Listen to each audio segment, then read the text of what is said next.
সোমবার রাজধানীর আগারগাঁওয়ে নির্বাচন কমিশন ভবনে যুক্তরাষ্ট্রের ভারপ্রাপ্ত রাষ্ট্রদূত ট্রাসি এন জ্যাকবসনের সঙ্গে বৈঠক করেন প্রধান নির্বাচন commissioner CEC AMM Nasir Uddin. সেখানে বাংলাদেশের মব কালচার নিয়ে সরাসরি প্রশ্ন তোলেন মার্কিন রাষ্ট্রদূত। তার ভাষ্য, এই মব কালচার নির্বাচনে কেমন প্রভাব ফেলতে পারে এবং তা প্রতিরোধে কী পদক্ষেপ নিয়েছে নির্বাচন কমিশন। বৈঠকে এমন প্রশ্নের একরকম সোজাসাপটা উত্তর দিয়েছেন সিইসি। তার ভাষ্যমতে জাতীয় সংসদে ৩০০ আসনের নির্বাচন একসঙ্গে অনুষ্ঠিত হবে। তিনি বলেন, একসঙ্গে সব আসনের জন্য মব ভাগ হয়ে যাবে। যারা মব সৃষ্টি করতে চান বা করবেন তারা নির্বাচনের সময় সুবিধা নিতে পারবেন না।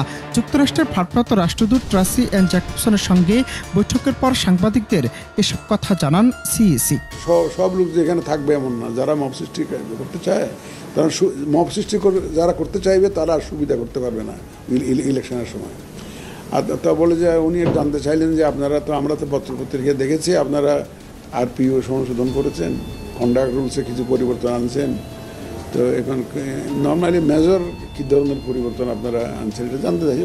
ওনার আগ্রহটা জানার। উনি একটা কথা ফাঁক দিয়ে বলেছেন, এটা বলেছে চারিদিকে তো দেখি কনস্পিরেসি থিওরি, নানা ধরনের গুজব। হ্যাঁ, এই দেশটা হইলো গুজবের দেশ। বৈঠকটি ছিল নির্বাচনের প্রস্তুতি, দেশের বর্তমান মব পরিস্থিতি এবং নির্বাচনকালীন চ্যালেঞ্জ নিয়ে আলোচনা করার উদ্দেশ্যে।